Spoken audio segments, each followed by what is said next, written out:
We're on Facebook, Twitter, Twitch, and YouTube. Twitter is like usually the largest audience, and then I'm gonna live from my. I'm trying to figure out how to still do lives from TikTok. I don't know. And like I was trying to like someone was trying to teach me. I got on their live and they were trying to teach me, and I couldn't. It didn't work out. I would love to go live on TikTok, but I just don't know how. So I'll have to figure that out. Maybe I'll just go live on Instagram for today. I think my partnership manager knows how to do it. I'll ask her because Yeah, I feel like she that was her primary channel. I'm like, is this the Gen Z in me? I mean, the Gen whatever. What am I, a millennial that I can't operate TikTok? Like I've even like for Millennial, yeah. filters. I was asking my little sister. I was like, so what? How do I do filters? I don't understand. But you just save other people's filters. I said, oh, okay. Because this I'm library still is scary I'm still trying to master it as well myself. for Trying to TikTok. put, yeah, just trying to push my social content out there, but obviously it's difficult trying to stay consistent with it. No, absolutely. It's a lot. So I mean, I like TikTok, but I won't be live streaming there today because I don't know how. So I'll just do Instagram and then we'll go from there. Let me type it in real quick. And you can actually stream through StreamYard to Instagram, but I'd rather just do it the old fashioned way, and then people could just listen and switch over if they like. So thank you both for joining. Depots, I'll add you to the stage too. Thank you everybody for joining. How to get a job in crypto.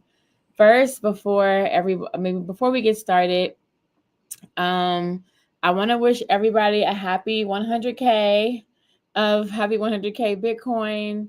I think the all-time high was like 104,000 that it hit last night, and so that's just an interesting milestone.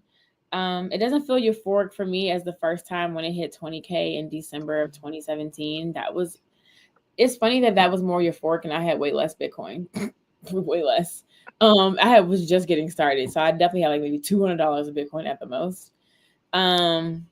But yeah, it's just a really cool milestone for the industry. And a funny part, I have the Moonshot app, and so I have a feeling about them. They send notifications like this thing 20x since verified on Moonshot. This da da da da. And it was like Bitcoin all-time high since verified. And they just added Bitcoin to Moonshot like 2 days ago. And they sent a notification, it was like Bitcoin all-time high since Moonshot. I'm like, it had nothing to do. It was just funny. They like that they position the notifications in that way, which I feel like is super predatory, but that's for another conversation. That's another time, another day, another time. So we're here to talk about jobs. We're here to talk about basically helping people understand that the opportunity doesn't stop at trading. The opportunity it just begins at trading, really, and it begins at investing. I would say for me getting into crypto, like the reason why I got a job in crypto was because I could not afford to engage the way I wanted to in the industry. Like I just didn't have the money at the time. Life was life and I didn't have it. And so I decided that okay, I wanted a job. I always knew I wanted a check job. It just looks so cool to me. Sorry, I'm cleaning my camera. It looks so cool to me, and I'm using my shirt too to clean my camera. And so I was like, okay, I want a tech job, and then that's how I kind of decided to get into crypto, and I started to go to meetups, and those meetups turned into me doing content on LinkedIn, which turned into me being recruited to Consensus, and that was my first job. And so that was a super fun experience, and I want other people to understand the opportunities from full-time work to gig work to creator work, even down to like all the different ways that you can show up and bring value to the space. So before we get started, I would love for everybody to give a 1 minute nice introduction, or not 1 minute probably feels long, however long you feel is necessary. This is in the Twitter space where I feel like people would just give their whole resume and essay. You know how you jump on there and they're like, in 2002, I did this. It's like, okay. But yeah, please everybody introduce yourselves. And if Aaron, we can start with you and then we'll pass it along. Sounds good. So yeah, so my name's Aaron Hayhurst. I've been recruiting now for coming up to 10 years. So recruiting predominantly across tech. Like when I first got into the industry, it was primarily tech sort of focused across Java, DevOps. Also did a lot across sort of .NET development as well. And then about 5 years ago, joined a new business that had just started. They wanted me to come in and sort of build their tech division, and I just so happened to fall into crypto and the crypto world, or the Web3 sphere, should we say. I picked up a sort of small exchange that I was working with, and from there, at that point, I noticed that there was a bit of a gap in the market in terms of recruitment agencies that solely focused within Web3. So I decided at that point, we should reposition the business and strategically focus on hiring just solely within this area. So that's what we did. And then, over the past 5 years, I've been doing exactly that. I've had the pleasure of partnering with some great companies like Binance, Hedera Hashgraph, or Swells Labs, Arbitrum Foundation, and helping them hire talent within their team, as well as working with like various different venture capital firms like Blockchain Capital, etc., and sort of many others. And it's been a great journey. I've recently, well, about just over 6 months ago, left that company that I was at for 5 years, joined Savant Recruitment Experts that I'm at now. Been here for the last 4 months, just sort of building and scaling the Web3 division here, because they haven't got that Web3 division. And my recruitment experience within that as well, like, it now spans the whole sort of area and spectrum. So it's not just focused on tech. There's a lot within tech, but there's also a lot within, go to market. So marketing, community growth, business development, and then also stuff across sort of legal and compliance, which is very up and coming now. Well, I say probably over the last 12 months plus, like within the space, there's been a lot more sort of emphasis and focus on that, and bringing people into, as we sort of move in towards more of a regulated space. I also host my own podcast, other way, Web3 Insights, and I'm a contributing author as well to a company called blockleaders.io as well. So yeah, that's me. Thank you. Feel free, anybody, go next. That was me done. Sure, I'd be happy to. So people in Web3 call me AMA. My real name is Anne Marie. I have been a marketer for longer than I want to actually own up to. It's been a while. But I started my career as an art director, creative director, went into marketing strategy. I took a position with Gary Vee at VaynerMedia, like early in my career. He convinced me to leave advertising and go start a startup, which took me down like a whole nother avenue for 2 years as a startup founder, building a tech product, which was really, really challenging. And I now know that I don't want to be a founder ever again. I'm going to stay in my marketing lane. But it's great to have the insight to what it's like to be a founder and raise funds and, have to meet with VCs and, term sheets and all of that. So it gives me a lot more understanding, and working with startups is now my passion. But my early days, I was in agencies in New York and working on big brands like Coca-Cola and Wendy's and Samsung. So, in a much different place now.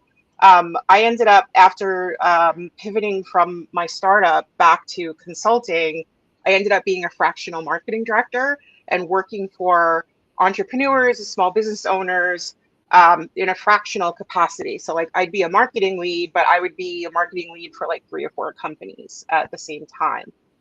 One of those companies was starting a Web3 arm of their business, which is how I kind of started to transition, even though earlier I had gotten into crypto a little bit. Like I invested in Bitcoin in 2016. I wish I still had that Bitcoin. I don't.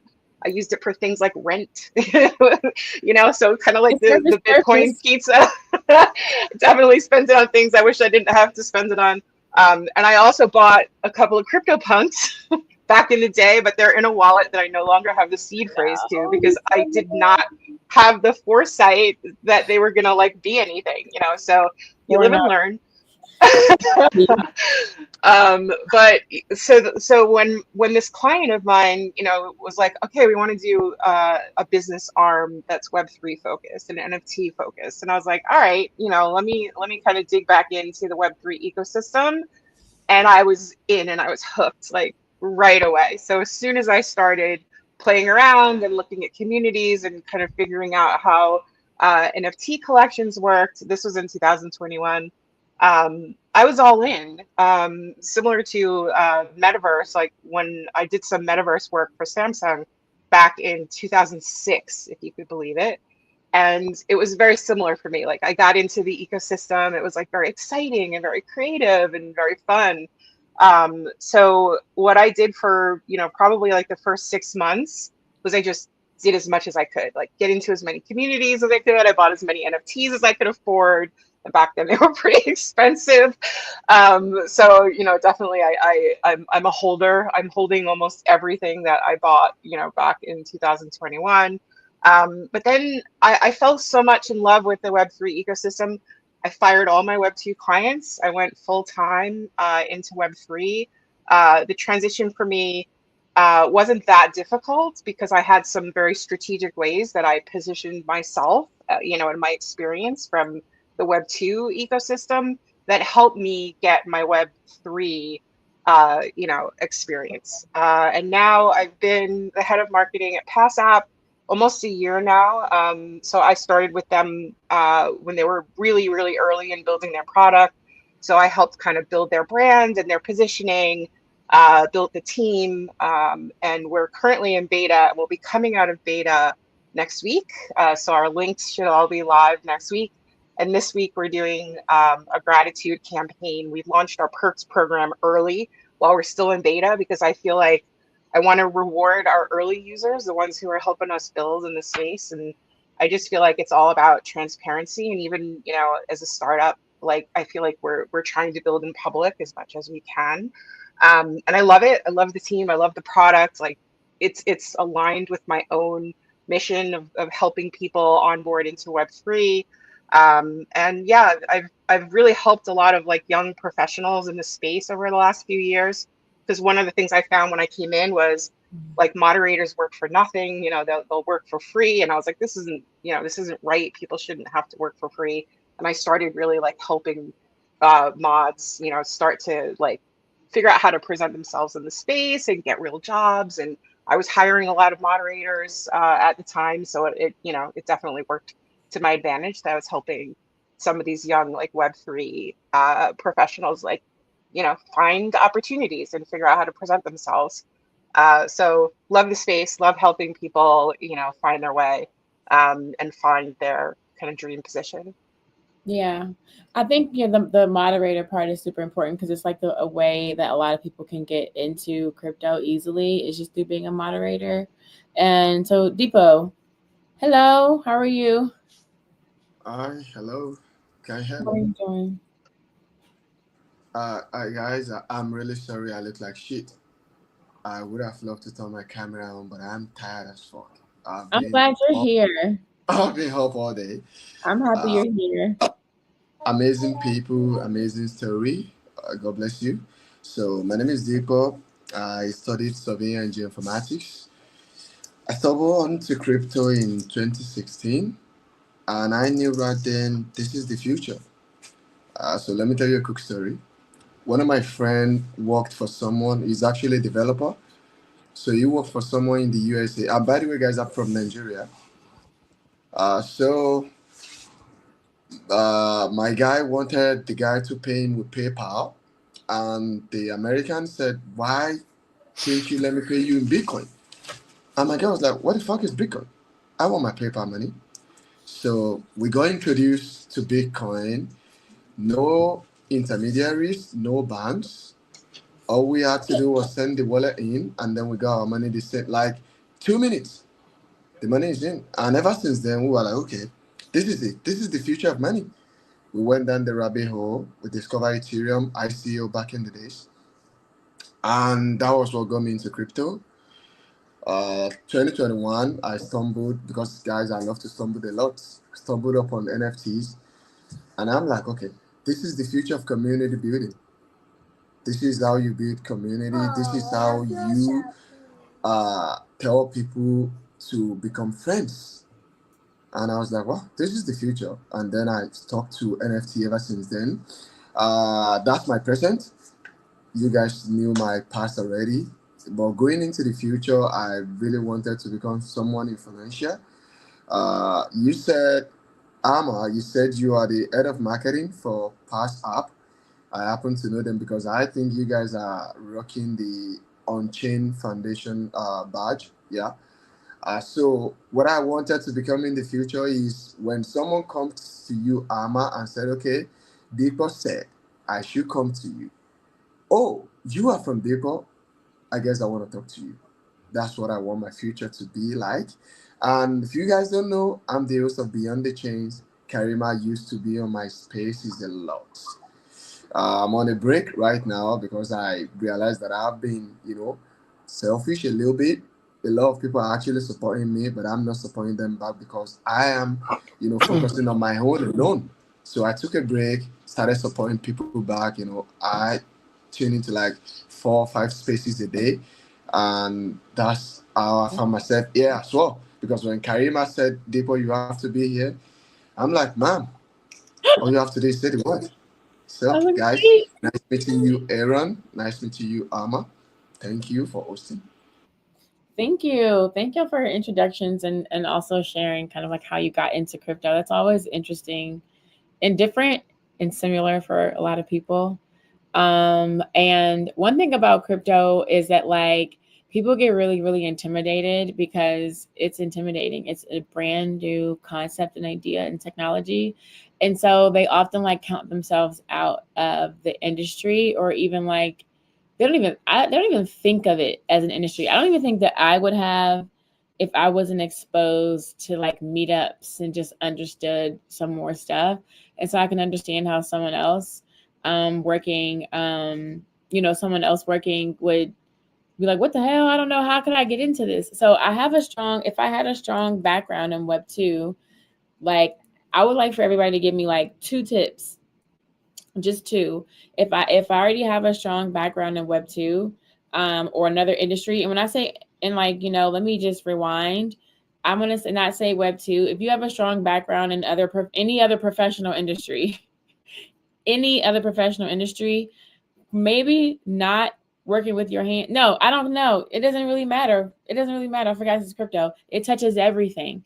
Some things are, of course, are going to be more bountiful than others when it comes to roles. But I would say, everybody, that's kind of the question. Share 2 tips you would tell someone with absolutely no experience in Web3, but they have professional experience, what they should do to get into Web3. And I'll start with you. Should I call you, like, what should I call you? AMA, Anne-Marie, or Ama? I actually go by any of those. So you can call me AMA, you can call me Ama. Ama supposedly in Spanish like means like love or something like that. I'll go with So Ama. That's you know, sweet. it all works. So this one is easy actually. It's harder to implement, but it's an easy tip. Find the storyline that is relevant. So no matter what it is, based on what you've been doing for the past 2 years, 5 years, 10 years, 20 years, even take that and package it in a way that's going to be relevant to the type of company you want to work for, the type of role you want to go for. I will tell you that it is not about the resume, and I know I'd love to hear Aaron's thoughts on that. He may disagree with me, but it's really not about the resume. It is about your experience. It is about what you bring to the table in terms of passion and knowledge. And it could be experience, but the way that I kind of look at Web3, the best education is participation. So like if you get into Web3 and you participate and you're part of communities, you understand how different things work. You can then figure out what the skills are that you have that are going to be relevant. So what I ended up doing was I made a landing page for myself It's at workwithama.io or .com. And all I did was like put together like, here's what I do. Here are my areas of expertise. And I had no work samples on there at all. I had, you know, just a little bit of like my offering and what I do and like my past experience. One of the first things I did was my metaverse experience. I was like, people didn't take my metaverse experience really you know, seriously back in like 2006, 2010. You know, people thought it was a joke. But now it has like real meaning that I was a content creator in 2006 in the metaverse. So I like did an Instagram channel and I documented my experience, and it was just for me, just to have something to be able to tell my story. It doesn't matter what the vehicle is that you find. It's just find that vehicle that's going to help you tell your story. It could be video and, you know, doing a TikTok and just talking about your experience and talking about why you're passionate about Web3.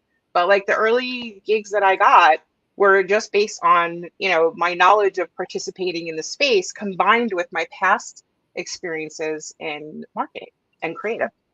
So I would say the two things is finding a narrative and telling your story, and finding a compelling way to tell your story, whether it be like the portfolio idea. I think it's awesome.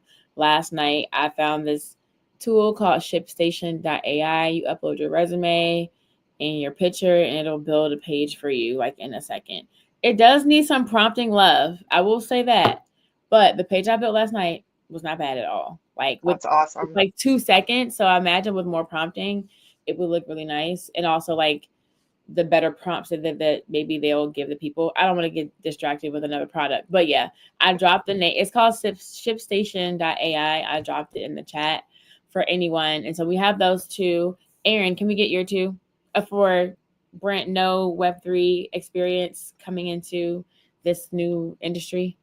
Yeah, sure. Do you know what? This is one of my favorite topics because I wrote an article on this about 4 or 5 weeks ago or so about sort of that transition from Web 2 to Web 3.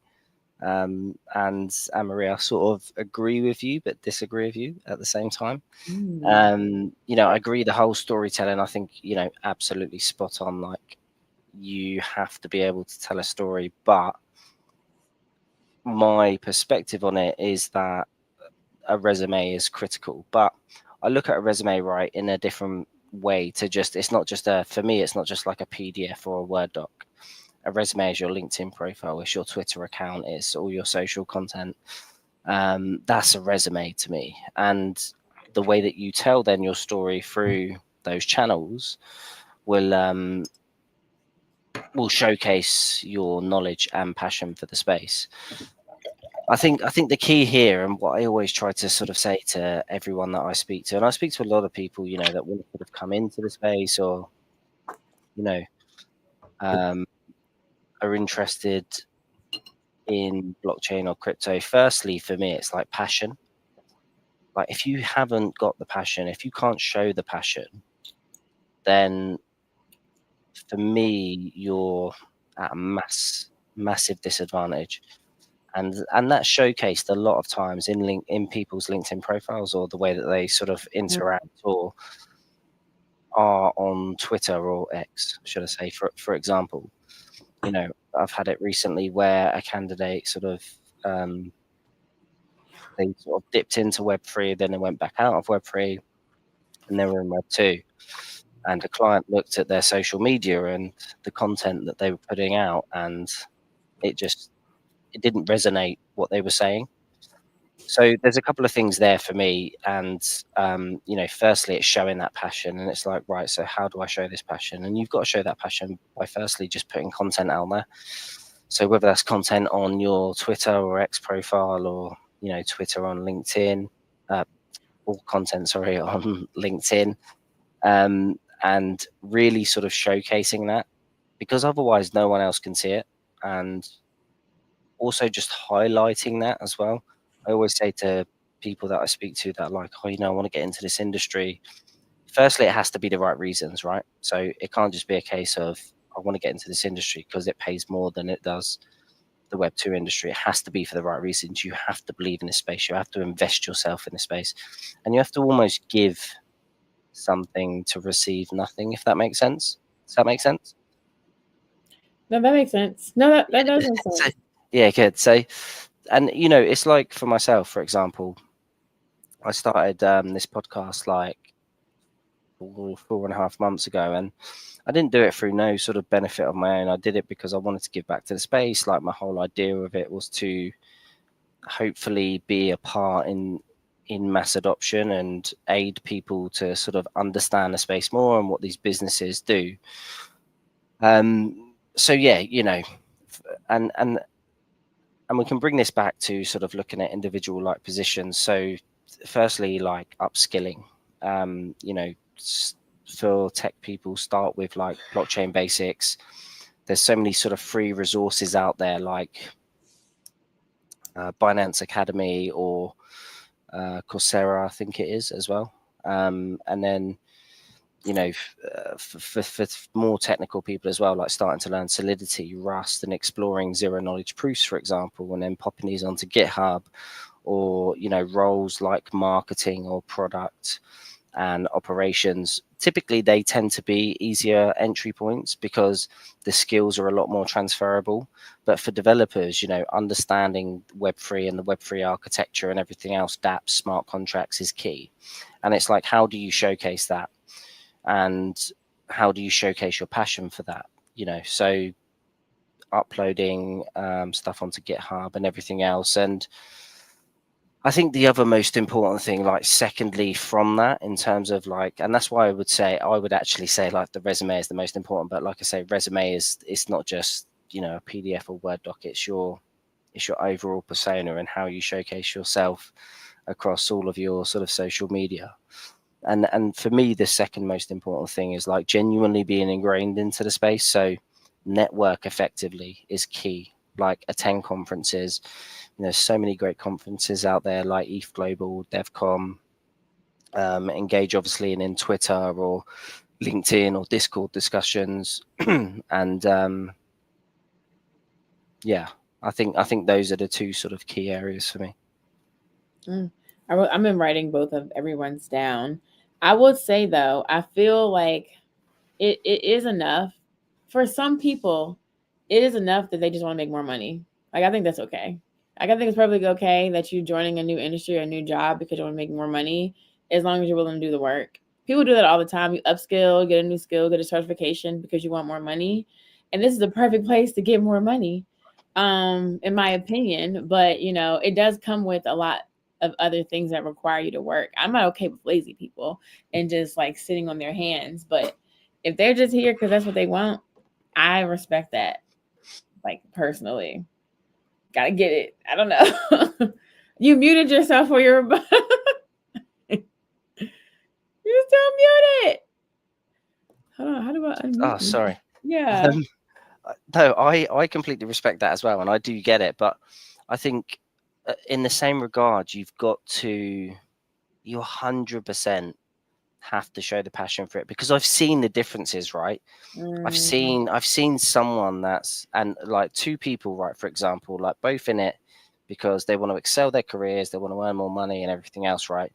One person is not that interested in or as passionate about the space. The other person is. And the difference in like the response that they will get through showing, even just simply by just regularly posting on Twitter about the space or the market. And Twitter for me is like one of the key areas in this space at the minute.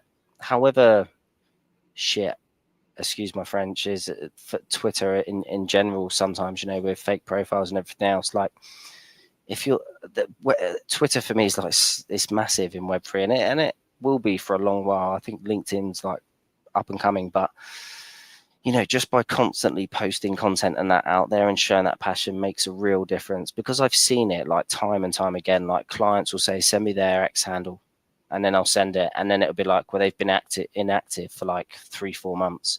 You I'm know not what? interested. I can correct it. Unless you're an engineer, you can code your ass off. You can be an engineer. Yeah. Being an engineer is the only time, and if this might change for some engineers with AI and other stuff, they may have competition. They may have to like actually work harder at these softer parts of their jobs. But historically, you're right. You know, if you're not active, if you're not one, you're not going to be as as active if you're not passionate. And you're right. Like any other role other than an engineer, I've never seen them not have to have some kind of active, like some kind of passion in it. From the engineer's perspective, you need to have a good GitHub, right? GitHub, and you need to showcase the work that you've done. And I did a podcast with a guy called Richard Watts, who's the CTO of Zilliqa, and he said exactly the same thing. Like, show me what you can do. If you're not in the space, like, show me what you can build and publish it. Like, make something cool, make something complex. Yeah. I like that. That makes sense. The GitHub is like that resume for the engineers. Exactly. I don't want to leave you out. And I think your perspective may be different because you also are coming in as a creator in the space. Yeah. And seriously, Alma and Aaron, they've said it all. But I love to come from a different perspective, which is I'll take you guys on a quick, storytelling. I told you guys when I was introducing myself earlier on that I stumbled on crypto and NFTs. Well, that wasn't the only two things that I stumbled upon. I stumbled upon Spaces back in 2021, the Jack Dorsey Twitter era. So I love Spaces a lot, and I wanted to start hosting Spaces immediately because the feedback loop was instantly. Like what we are doing right now, Karima can ask questions and then we can answer. And there's no gimmicks, no lies at all. If you are shit, you are shit. People will know because the feedback loop is instantaneously. So then it dawned on me back then that I need to get to at least 1,000 followers before I could host Spaces. And I was sitting at 800 followers. So I was like, okay, what do I have to do? And then I discovered that I have to give value out so that more people will follow me. And that was what I did. And I discovered branding. So where was I going with all of these things? That if you are new and you want to come into Web3, you have to stop being casual. You have to take your life serious. You have to be intentional. And what do I mean by being casual is people are thinking maybe, okay, Web3 is easy and I can just go in there, start trading or start doing something that I like. No, it doesn't work that way. You have to be meticulous. You have to plan. And that's why I said you have to stop being casual. And I think it was Aaron that said, okay, you have to, he doesn't care about your resume. I mean, not your PDF or whatever you are presenting, but what you are building, which is your brand. So people need to understand that to build a brand, at least a successful one, you have to understand what we call branding ethos, and then you have to understand what we call content pillar and then content strategy. I'm not here to lecture anyone, and I'm not here to ramble, but I think a lot of people are coming into Web3 thinking it's easy. The modus operandi in Web3 doesn't really go hand in hand with the Web2 words because I don't know where Aaron is right now. I don't know where Ama is, but I'm sitting down in my room, West Africa, Nigeria, and you guys are scattered all over the world. This is Web3. This is what Web3 stands for. But people are thinking that way it's quite easier to just come in and then do what you like. No, it doesn't work that way because people like Aaron who are actually, recruiting people are looking out for what you're building, quote unquote, your brand, the content you are churning out. And to do that, to build a successful brand, you have to understand the branding ethos, content pillar, and then content strategy. So what I'm saying in essence is this. If you are coming into Web3, you have to stop being casual, you have to be meticulous, and you have to be intentional. I don't want to, I can go on and on, me, Karima, but I want to keep it short. I agree. No, I do agree, though. And I think it's like, one thing I wrote down is that, like, the world is really shifting to an attention economy, and crypto is a part of like the forefront of a technology. And so, of course, being a part of this economy means that you need to be able to capture attention in some way, shape, form, or another. And that's just the natural like way that it's going. And some people can feel intimidated by the fact that they may have to do that, but they're going to have to eventually, or they're just going to probably lose out on opportunities, or they that's my perspective. I don't know. There's a big old world out there, bigger than crypto and tech. There's other things that go, but I do think that the better that you're able to brand and position yourself, probably in any industry, the more likely you're going to be able to stand out and get the attention and get the things and the positions that you want, or at least like create opportunities for yourself. And I mean, I want to ask, I want to say, ask you, Aaron, directly. From this past year, can you let me know like the top non-engineering roles that you've seen companies looking for? Or no, you know what? I don't even care about this last year. Like, it's already happened. Moving forward, based off of what you're talking about in 2025, Q1, in the first 6 months of 2025, where do you see like employers wanting to hire people, or like roles, non-engine, like it could be still technical, I don't know, project manager, whatever, but just I want to like get away from software engineering roles and get into that. And then we do have a software engineering question in the chat that we will get to, but in general, I like to hear about what your outlook is for that. Sure. Great question. Difficult because you said obviously move away from tech, and tech's going to be a big part of next year. Yeah. But I mean, from a non-technical perspective, right? There's going to be a lot of opportunity, and I suppose there's probably 4 core areas that I would say. So, go to market and go to market strategies being one. With the sort of there's a big demand at the moment for professionals who can basically craft and implement effective go-to-market strategies, particularly, as Web3 companies focus on mainstream adoption. Community management would probably be another one, building and sustaining engaged communities, especially around, various different decentralized projects. And community is going to be big this year. Like, I think it's going to, I think it's going to go off on a different level to the way that it has been in terms of scaling those communities, but also scaling those communities from people, especially, whilst we're in this bull run now. Like, it's so important and so critical to try and get new people into these communities. So I think that will be another focus. Legal and compliance is another area.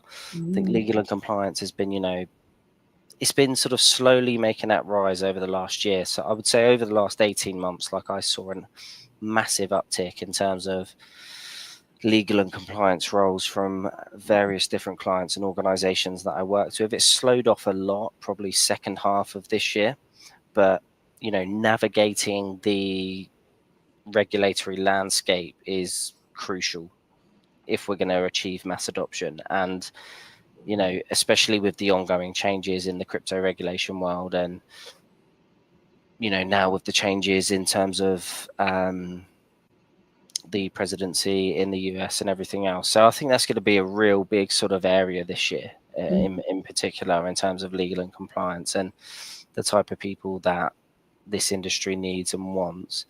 And then probably finally, non-technical as well, I'd say marketing and brand management.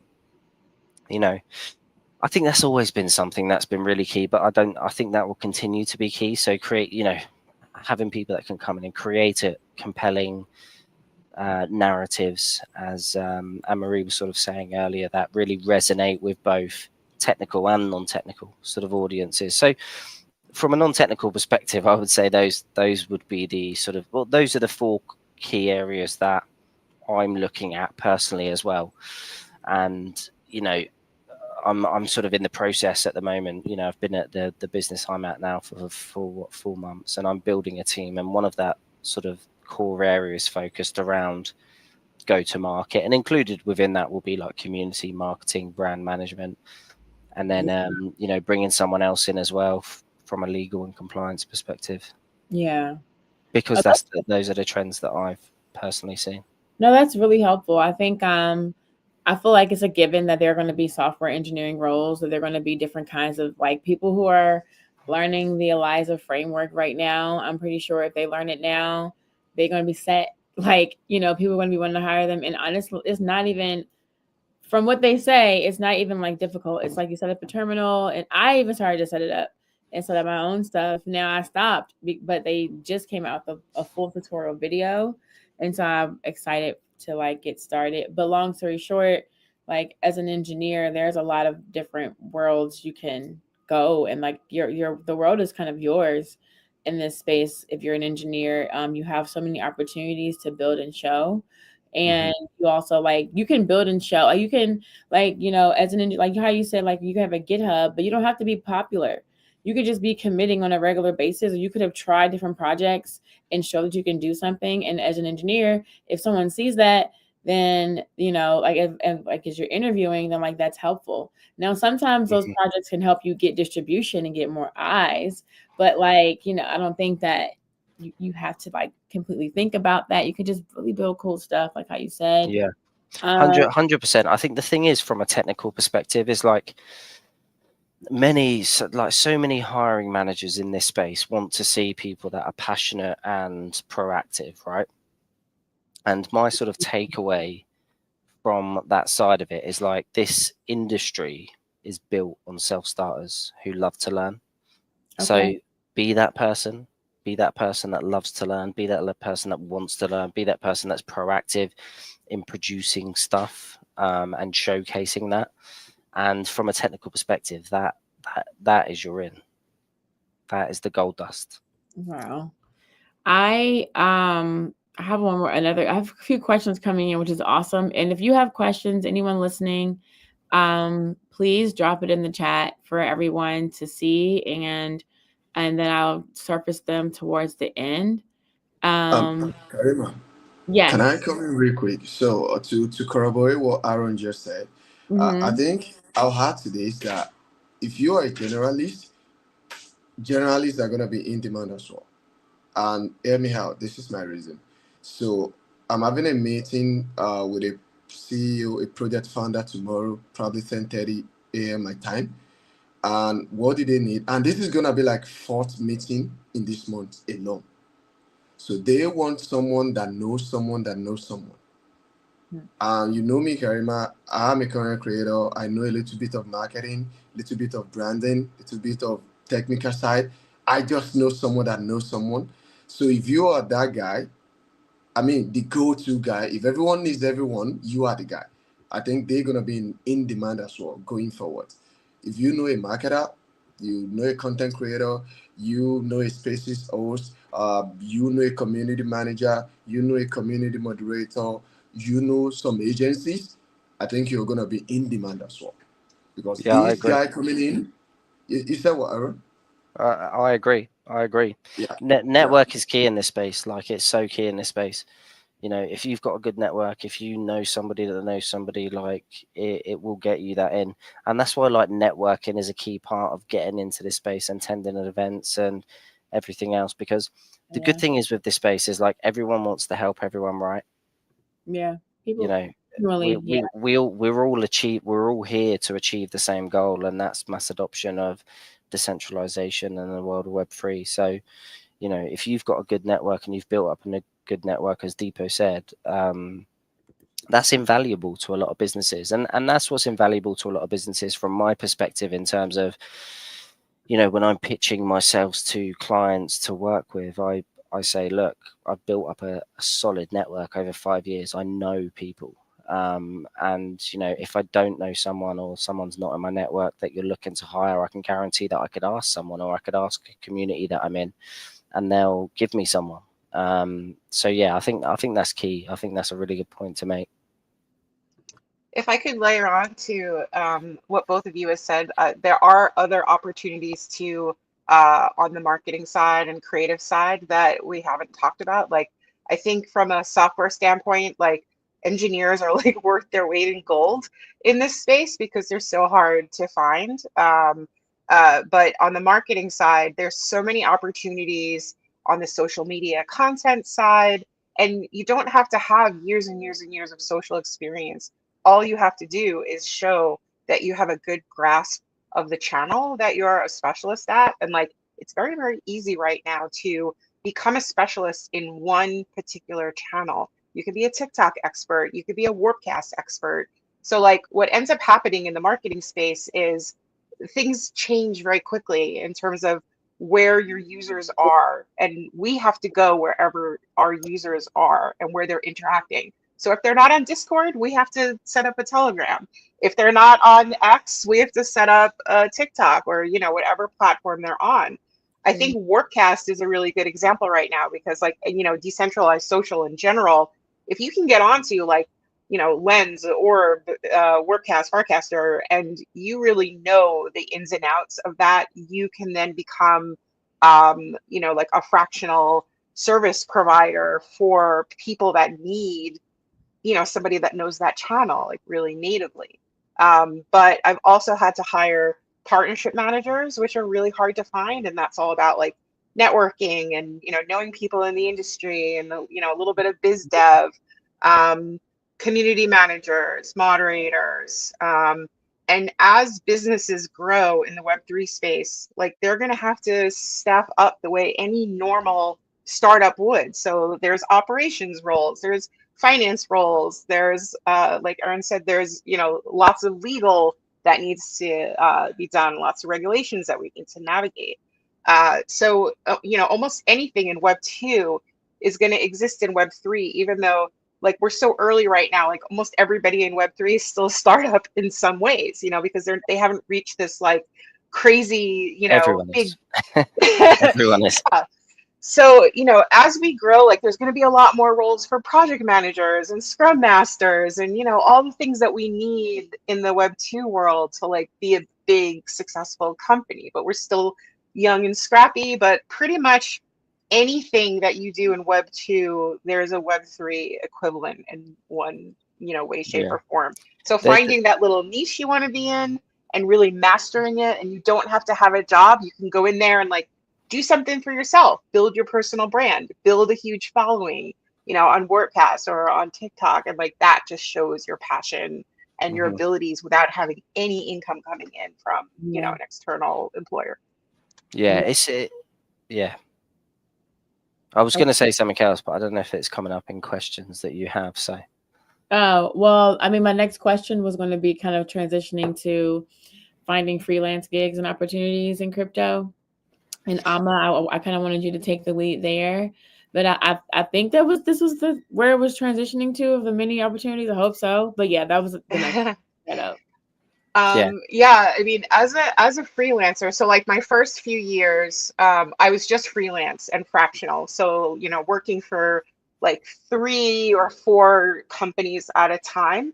And I think this is a really popular way to go within crypto right now because it helps you get like range of experience. So like, you know, if you're working for a Web3 gaming company and you're working for a crypto wallet, you're going to have 2 very different experiences and be exposed to different information and different sides of the business. So I highly encourage in the beginning, like starting off freelance and working for lots of different types of companies. Of course, it helps to like try to align with one that's similar to like your passion in your space. So, like if you're an artist, you know, you might want to work for a big NFT collection or something like that. The way that you go about getting freelance is hustle. It's like good old fashioned like networking, talking to people. Like every single job that I got in my early days was somebody saying, "Oh, you're looking for a marketing person? AMA is your girl," you know, or I was referred by somebody who, you know, who was asking around. So like Deepo said, you know, it was just knowing the people in the ecosystem that had those connections and made those introductions. But of course, there were times where, you know, I ended up like, oh my God, like I put all my eggs in one basket, which was very unusual for me because I was working for like 3 or 4 companies at a time, but I wanted stability. Like as a marketer, it was hard for me to impact business at a really deep level when I'm only giving you 10 hours a week. So I decided I wanted to go full time with a company. I went all in on a company and, you know, first month after I started, they were like, "You're awesome. Here's a raise. Here's everything. You know, like we love you." And then a month later, they shut the whole marketing department down. And I was like, "What? What? Like no notice, no nothing." You know, and it was December. And I was like, oh, okay, so I'm going to be off for a month because nobody's going to be hiring in December. So I had to strategically decide, okay, this is what I'm going to do, and this is how I'm going to go after my next position. So this was like one of the biggest insights I can give anybody looking for a job. When you submit your resume, and again, Aaron's not going to like this, but when you submit your resume, you are up against hundreds of other candidates. So like if that piece of paper doesn't resonate with whoever is looking at your application, you're just not going to hear back, or you're going to get that thanks, no thanks, response of an email. What I did was I would look for the jobs on a job platform. I would identify the companies that I was interested in who are hiring. And then I would go search on LinkedIn, and I would find the hiring manager and find who was looking, because the first thing you do when you have an open position is you post to your network, because you want to hire within the network of people that you know. So I found the CPO had posted about the opportunity. All I did was send him a message on LinkedIn. I said, hey, I saw your position. I'm interested in the role. Here's my website. None of my work is there because it's all proprietary, but I'd be happy to send you a Notion doc with lots of my work samples. Within 2 days, I had heard back from him. I sent him the Notion doc that had all my work samples. I was able to see that he looked at that page, so I had some insights that he was looking at me. And we started a dialogue. We got on a call. Nobody else interviewed for my role because I hit him at the right time. The Pass app was like in development and I didn't know it. So I was like talking to him about another role, and he was like, oh, I got this other role. I'm the only one that interviewed for that role. Yeah, I think you've hit the nail on the head there, though.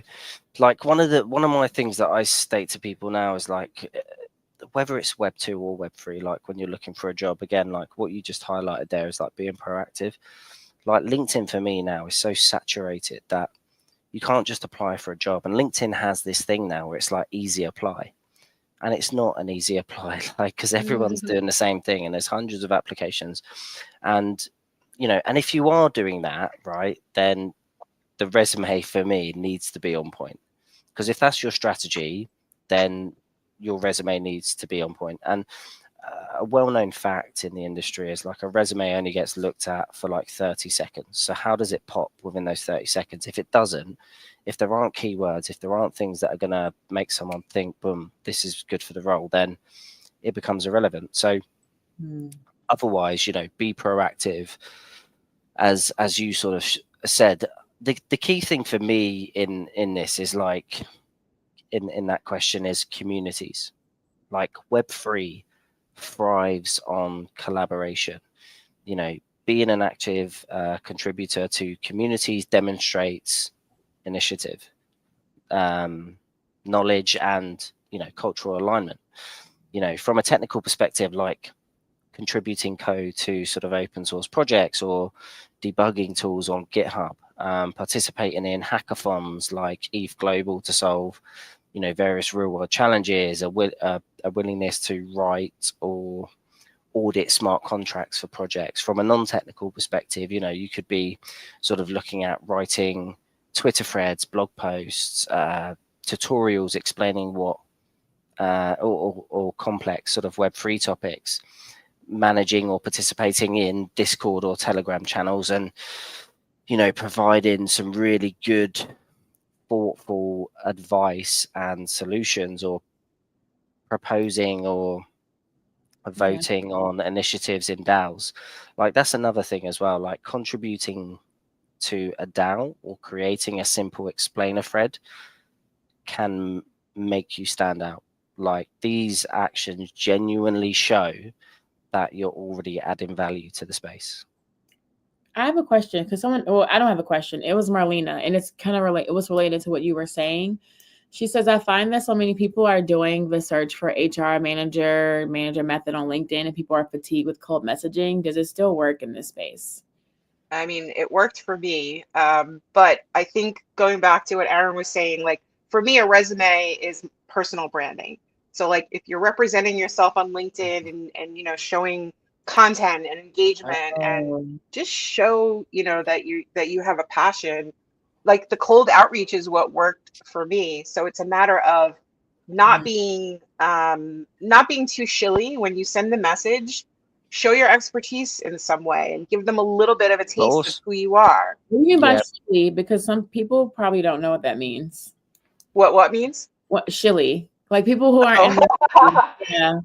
Shilly means like, you're over the top shilling yourself. So it means that you're pitching and it's just over the top. Like my inbox is full of people that want to sell me things. The things that break through for me are personal messages.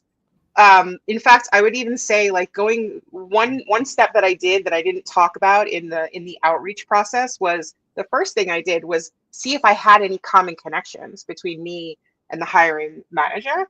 And a lot of times I do, so like having that second, or even third, attached person, if you can get a warm intro, that's going to get you an interview most likely, because if I'm referred by somebody, that's going to help me, in a lot of ways. But in this particular case, I didn't have somebody that could introduce me. So I did do that cold outreach, but it was short. It was simple. It was, hey, I'm interested. I have experience doing this. This is why I think, I'd be a good fit. I'm willing to send you my work samples. And it was like a give and a take. Like I offered something, and I didn't want to waste his time and he didn't waste mine. He was like, yeah, I want to see your work samples. And that's what opened up the dialogue. I think it works. I think in this instance, like you've got to be different, right? It's like anything that you do because when you're pitching yourselves into businesses, or it's like any other sales job. It's like for me, pitching myself into new clients. It's like, how can I be different from every other recruiter that's pitching themselves into a client? In this instance, how can I be different from everyone else who's probably trying to connect with a hiring manager to pitch myself into them and work for them? And there's so many like avenues and streams where people aren't doing. They're sending a message, they're sending their CV in, and that's it, right? One of the biggest things that I think a lot of people, and I know a lot of people do not do this, is send a video introduction of yourself. It's so simple. It's so easy, and you can literally send a 30-second pitch because people are curious, right? If they see a video and they see your face, smiley face on the video, it's like they're going to want to open it. And if it's 30 seconds and it's a 30-second pitch, it's going to make a difference. And there's various other ways to do it. I've seen people in the past that have just sent like a sentence and then a GitHub link, for example, and that's got their interest because it's like, and that one sentence is almost like a strap line for that person to want to open it. It's like, answering a problem that they know this business is going to have. It's like, do you have this type of problem? Full well knowing that they probably do. Then it's like, open this GitHub link. You know what I just thought about as you said that is that like Web3 jobs are for people who want to be entrepreneurs but don't want to be entrepreneurs. Yeah, 100%. It's so true. Paycheck as an entrepreneur, come to Web3. Like that is literally the best way to describe a job in this space. Now, just hearing it so is, and that's why, like, that's why the best people that work out in this space or advance well in this space, secretly, they're undercover entrepreneurs. They've worked in startups. They have that adaptability. They have that flexibility, and it's so key. Yeah. First, it's 1, so I don't know if everyone's or at the hour 1 or 6. Whatever everybody else is in the world. So I want to be mindful. I'm not going to just end it, but I just don't want to be like asking you questions and you're like, I got to get out of here. So let me know, just put in the chat if you have to go. Cause there was one more question in the chat that I wanted to address for someone that was watching. That was Christina. And she asked, would it be frowned upon for a former software engineer turned security engineer to want to go to the customer service route first to get a foot in the door? I'm gonna send you them. So say that again. Put it on. Yeah, put on the screen. Would it be frowned upon for a former software engineer turned security engineer to want to go the customer service route first to get a foot in the door? I wouldn't say it's frowned upon, but you just shoot frown yourself. Why not just make more money? But what? Like my question would be why. Like, why would you need to go that route to get the foot in the door? Like, security is so sought after in this space, so sought after in this space. Like, you wouldn't even understand.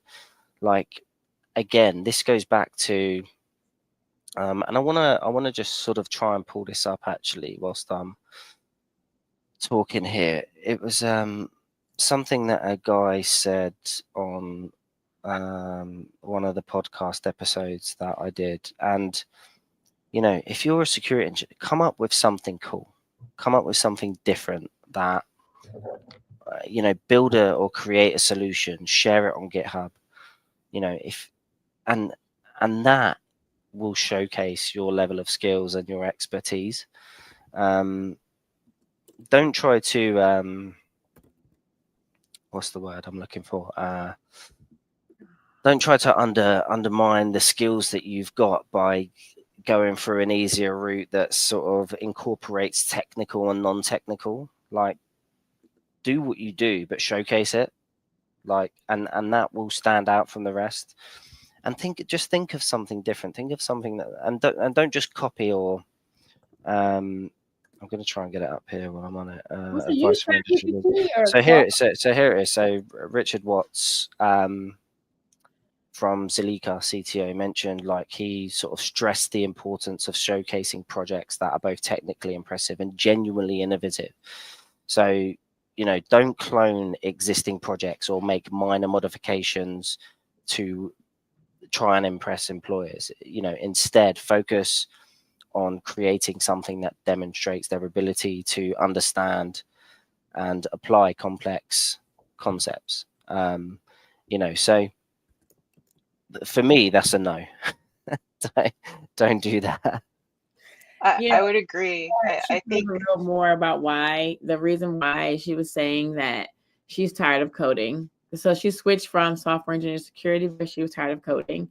And if you're tired of coding, then maybe look for a route in, like, in a DevRel position, where you can utilize your technical background and maybe the customer sort of or stakeholder relationship side of it. I just think the whole going into it. Yeah, DevRel sounds like she says the reason why I lost because I chose customer service is because I'm such an introvert. I lost the art form of people. So DevRel will be great because developers are, I feel like for an introvert, developers are a good group of people to interface with. 100%. They won't, they're so chill. They'll put their cameras on. You would get those people as well. Like, it's your people. Yeah. The time that you would spend to do a customer service role and taking a cut in pay, if you compare that to the time you would spend just building something of your own that helps you with, get the experience and get into the actual thing that you want to do. Yeah. I think that like, if you're going to do a grind to get a job, you're better off doing your own thing just to show your passion and your own, your own thoughts, in my opinion. I agree. Do you have? Oh yeah, I was also asked her if she had any other interests too, like, because that's like a really super part of getting everything aligned. I guess I have like just one last question since we're a little bit over, but everybody's chill. And I would want to say, well, I have a few, but I'm trying to figure out which one I want to pick. I'm looking at them down to the side, like which one is most impactful. Someone asked about job boards. But I feel like I could go to Perplexity if you tell me, hopefully. What are the most popular job boards in crypto? Where people are looking? Aaron, is it LinkedIn? Is it AngelList or Wellfound? There's a few. I mean, AngelList is good. Web3.careers is another really good one. But in all honesty, within this space, I wouldn't bother with job boards. I just think they're genuinely a waste of time, because especially if you're someone that's looking to transition into this space, from a Web2 perspective, you're looking to transition into Web3, because what will happen is basically you'll get, let's say, 100 applications. 20 of those applications have Web3 experience. The other 80 don't. And professional experience. So what they'll do is they'll ignore you straight away. Although your bio or your summary may say, I'm passionate about it, this, that, and the other. That you'll just get ignored, and that's a fact. And these could be really good engineers and everything else, but they're going to choose someone that's got at least 6 months or to a year's experience over it. So for me personally, whenever I advise anyone getting into this space or wanting to transition into this space, I say don't do that. That's the worst thing you can do. The best thing you can do is go through a recruiter. You know, yeah, let's talk about it. No, because you're come on, show yeah, it. no, because it is so true. But it has to be a good recruiter, right? Because there are a lot of shoddy recruiters out there in general, and people that, in my opinion, are just they pump CVs against jobs. You want to find someone that's just as passionate about the space as you, someone that genuinely cares and would want to make a difference or want to integrate more people into this space. I'm a great believer in placing good candidates rather than filling jobs.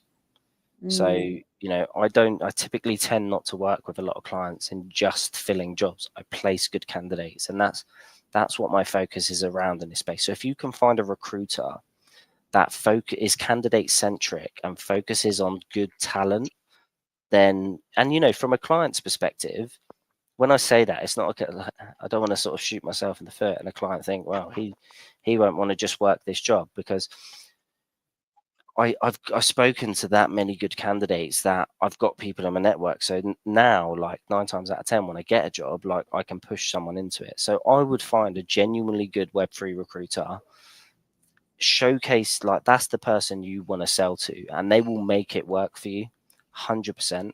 And I've done it on several occasions, especially over the last 12 months, more so than anything, because there's a lot more people and interest in getting into this space.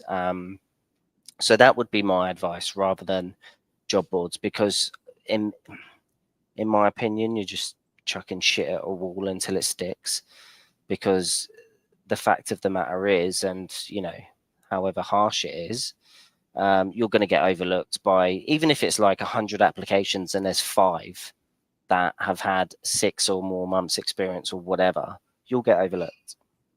Yeah. Wow.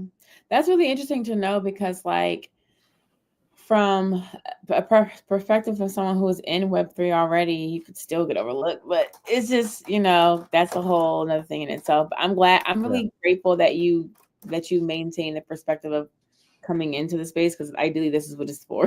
This is not for people who are already here. This is for people who are trying to consider transitioning in, interested, 100%. curious, and that's kind of why I strayed away from the technical roles, even though clearly some of my technicals in the chat. So there's no point in doing that. Or, everybody here is listening, and I'm glad that people are all different backgrounds are definitely here.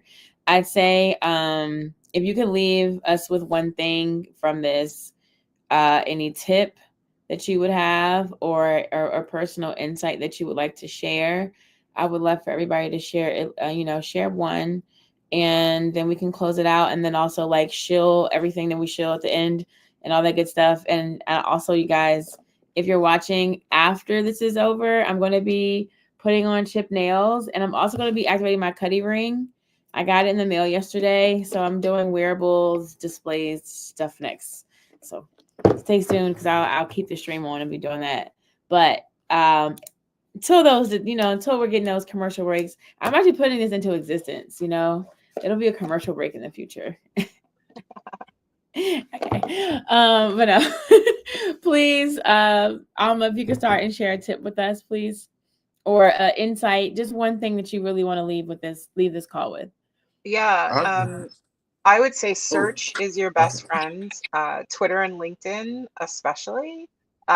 So, Aaron, your point about recruiters, like I couldn't find recruiters, over the last 3 years. Like there are plenty of like hiring platforms, career platforms, but most of them like had entry level positions. So like somebody like me who's been in marketing for a really long time, I had trouble finding recruiters.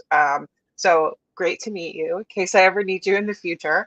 But what I would say to people is those hiring platforms, totally agree. Like I think putting your resume into a pool of like 300 other resumes is a complete waste of time. However, when I was researching job opportunities for myself, I found that using those to figure out who was hiring and where there were positions that were relevant to me, I would then do my hustle and my networking to track down, that warm intro or my way in the door at those locations. So like that, I think, could be a huge tool to people to understand where you should be concentrating your efforts and your hustle. And the other is finding a way to build your personal brand. So we've been talking about resume a lot. I think a resume is a list of things that you've done, right? And I've done resume templates that are specific to Web3, but I don't think that that's what really does it. Like having an organized resume is great and will help to even outline experience that you have in the past that's relevant, but find a way to build your own personal brand, whether it be personal brand is key. But personal brand, I think that hits the nail on the head for me. So I'll give you an example of personal brand. I call myself AMA, right? I'm a marketer. My name's Anne-Marie Almarier. My initials symbolize Ask Me Anything. That's how I built my personal brand of Ask Me Anything, AMA. I'm AMA in the Web3 space. And I built my brand kind of around that. So, having my social channels, active, making sure I have a landing page that has my expertise, finding different ways to show off my experience. So like, it doesn't matter where it is. It doesn't matter how you do it. You just have to find a method of storytelling that works for you and that allows you to share your story, share your passion, share your expertise, because your passion and your expertise doesn't necessarily need to be experience. Those are two very different things. And if you have the expertise, it could be from building your own thing. It could be from participating. It could be from being here and being in spaces and sharing your knowledge. That I think is going to go a long way. And it's worked for me so far. I've managed to only be unemployed for a month in my entire time in the Web3 ecosystem. And when I did have that December down, I went all in on AI and like learned a ton of shit. While I had some downtime, I was like, all right, I'm going to be unemployed for a month. How can I upskill myself and like do something for my own brand that's going to be helpful? Yeah. And my door is always open. Like my DMs are open on Twitter. So if anybody needs any help or advice, I'm happy to help. And our team is hiring too. So I'm working on getting the link tree up on PassApp's social right now. So we'll be adding that. But if you go to the PassApp website, there's a careers section, and I know we have a couple of open positions. I will ask you. I was going to send you a message now. I just did it to Aaron, like while we're here. But I'll ask you to just DM me like 2 or 3 lines I can include in a follow-up email and the follow-up tweet, so that people can contact you and learn about PassApp and the opportunities. And then also Depot. I don't want to. Okay. Yeah. Hello. Okay. So, Alma, if you are hiring, I think I need a job, but I'm a little bit expensive, probably like 20K a month. Just joking. So I want to say 2 things, like a parting gift. The number one thing is I hate code DMs, and I believe most people hate code DMs. So if you really want to code DM someone, please, you have to be meticulous. You have to be skillful. One time I was trying to get the attention of the marketing manager for Animoca brand, and I check out his page. I noticed that he loved jokes, so I sent him a code DM with a marketing joke. He was like, "Okay, Debo, you've got my attention. I'm attending a conference next week. I'm using this joke. What do you have to say?" And I said, "Okay, you know what? Let's just jump on a call right now." He was like, "Yeah, let's do it. 30 minutes call. We are still coaching today." So if you want to do code DMs, look into Aaron's profile. What does Aaron likes the most? Maybe love boxing. Send him something about boxing, and then you follow 100%. Up with code DMs. Yeah. I mean, so they're just unique tools to trying to get someone's attention. Yeah. But yeah, it works. You're right. It works. I've seen someone with a golf club in their picture, and I'm like, "Hey, fancy a round of golf, or you see the Masters this weekend?" And it works. He's gonna say yes. Yes, yeah. Let's do it. Yeah. Yeah. So the second thing that I want to say is that most of you listening right now, you are actually smart, you are actually skillful, but you've got just one problem. You don't want it bad enough. And I do tell people you have to be delusional. If you Ooh. really want something, you have to be delusional. Fire. People are out there that they are not as smart as you are, but they are stupid enough to believe in themselves, and they are killing it.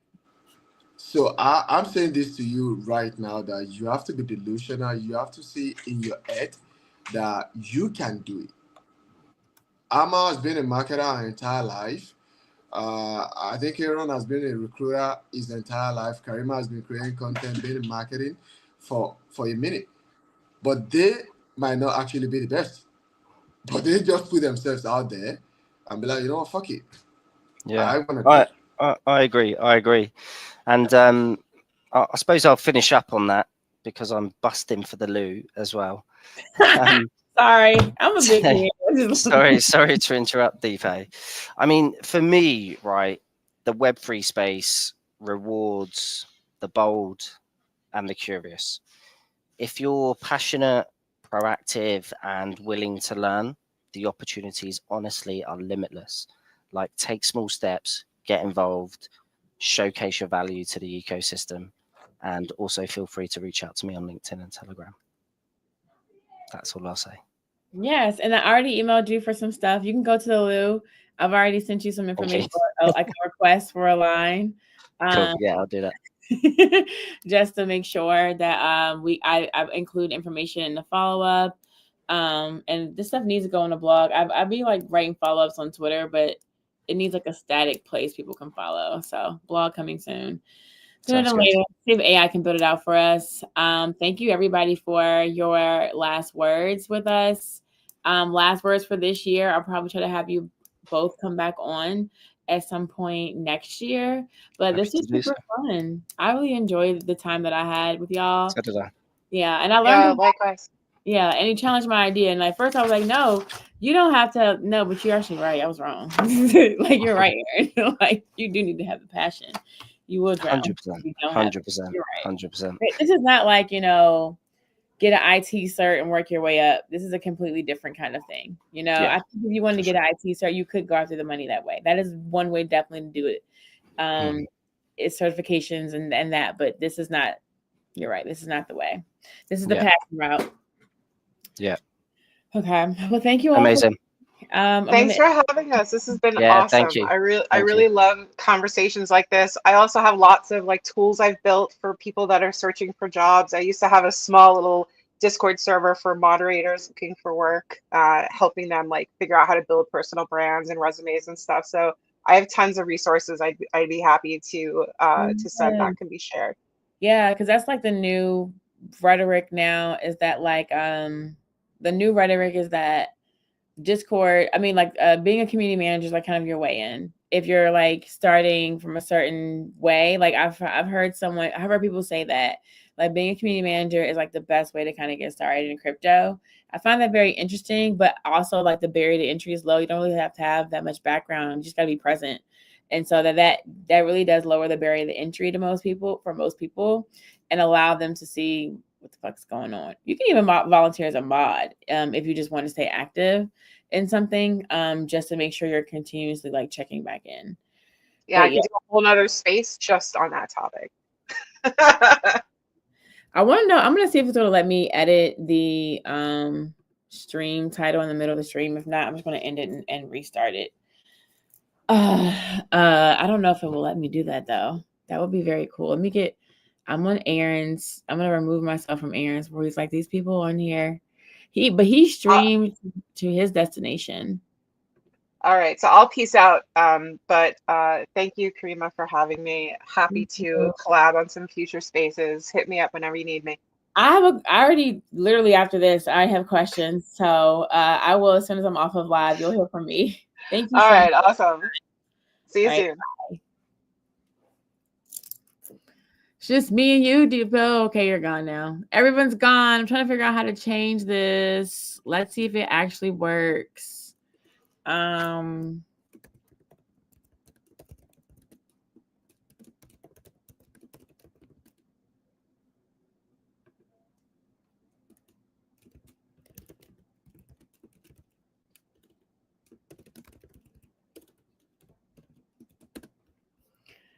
Hey guys, so I'm about to display. I'm trying to see if I can change the name of my stream on Twitter. I know I can't do it on YouTube, but I can do it on Twitter and Telegram. So I'm going to get off of Facebook. I'm going to remove myself from YouTube. YouTube is over. That's fine. How do I remove YouTube? A post is created for YouTube. Delete on YouTube. I don't want to